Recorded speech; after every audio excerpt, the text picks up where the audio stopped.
Mes chers collègues, femmes et hommes de la police nationale, actifs, administratifs, techniques et scientifiques, je suppose que, comme moi, vous êtes entrés dans la famille police nationale, pétris de ce désir de servir votre pays et le peuple qui y vit.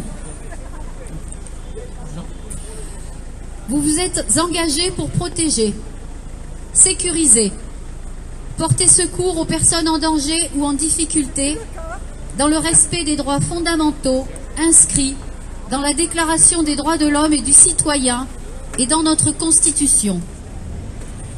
Cette force de sécurité intérieure est au service de tous et ne doit pas être instrumentalisée par et pour une poignée d'individus ayant accédé au pouvoir. Cela fait des décennies que les policiers sont maltraités, mal considérés, dépossédés de leur commandement par des instructions centrales, identiques partout en France, comme si tous les services avaient les mêmes difficultés locales, la même délinquance, les mêmes risques.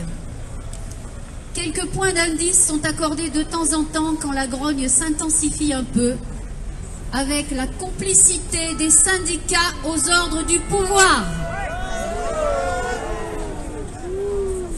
Mais vous le savez, vous le sentez, chaque année et de façon de plus en plus rapide, vous vous enfoncez dans des conditions de travail où vous êtes instrumentalisés, asphyxiés, au point de ne plus avoir le temps de réfléchir ni de faire usage de votre bon sens. Depuis 2018, ce rythme s'est accéléré. Pour pouvoir vous faire faire n'importe quoi, il faut vous empêcher de penser. Les gilets jaunes étaient-ils dangereux pour la sécurité publique? Non! Si leur manifestation n'avait pas été vérolée par des black blocs tolérés par les autorités, non! Il n'y aurait pas eu d'incident grave comme on a pu le voir et dont ils ont été eux aussi, comme les forces de sécurité, les premières victimes. La répression par la violence d'État a été orchestrée et vous en avez été les acteurs contraints pour beaucoup d'entre vous. D'autres l'ont fait volontairement et n'ont pas leur place dans la police nationale. Ils agissent comme des mercenaires, sans patrie ni attachement aux valeurs républicaines.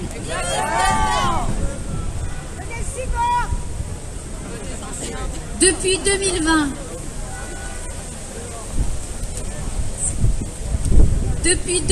nous voyons se succéder les mesures liberticides indignes de notre pays et de son histoire. Verbalisation pour des infractions à un confinement, puis à un couvre-feu fondé sur des statistiques médicales mensongères, dont le seul but était de terroriser la population et la rendre obéissante. Ils les ont perdu les statistiques d'ailleurs. Installation d'un pass sanitaire puis vaccinal fondé eux aussi sur des mensonges qui vous ont conduit à verbaliser des citoyens simplement parce qu'ils voulaient vivre normalement. Des commerçants juste parce qu'ils voulaient faire leur travail.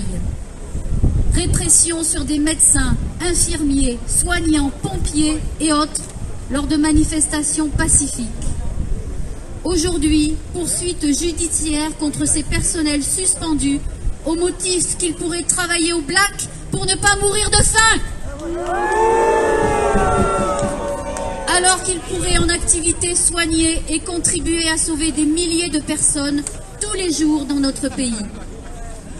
Certains d'entre vous les convoquent, les entendent sur procès-verbal, parfois les mettent en garde à vue, comme l'a été le docteur Denis Agré pour des pseudo-infractions.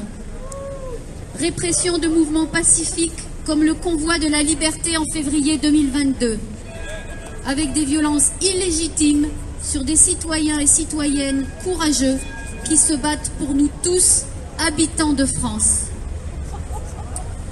Il est temps, mes chers collègues, de voir la réalité en face et de sortir de cet état de sidération dans lequel vous êtes depuis 2 ans et demi. Aujourd'hui, les preuves sont là.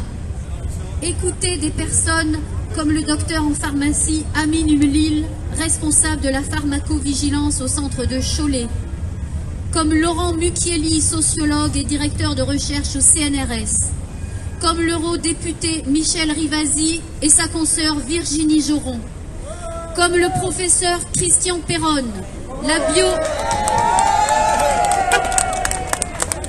la biostatisticienne Christine Coton, l'avocate maître Virginie De Arrojo-Recchia, mise en garde à vue il y a quelques mois, l'anthropologue de la santé Jean-Dominique Michel et tant d'autres experts dans leur domaine, censurés depuis 2 ans et demi et toujours mobilisés aux côtés des citoyens qui ont refusé cet état de non-droit. Mes chers collègues, rejoignez-nous, car vos responsabilités pénales seront engagées dans les actions en justice qui verront le jour tôt ou tard. Il ne suffira pas de dire « j'ai obéi aux ordres ». Le procès de Nuremberg l'a montré. Chacun est responsable de ce qu'il a fait ou n'a pas fait dans un processus diabolique collectif. Rejoignez-nous, non par peur de poursuites judiciaires futures, mais parce que vous êtes conscients que nous sommes dans le juste. Nous sommes pacifiques, atterrés d'assister à la destruction de ce beau corps de la police nationale. Rejoignez-nous. Cessez d'obéir à des ordres qui bafouent tous les textes fondamentaux. Soutenez le peuple. C'est lui que vous rêviez de protéger. La première institution qui se placera aux côtés du peuple sera un exemple pour les autres. Soyez celle-là. Merci.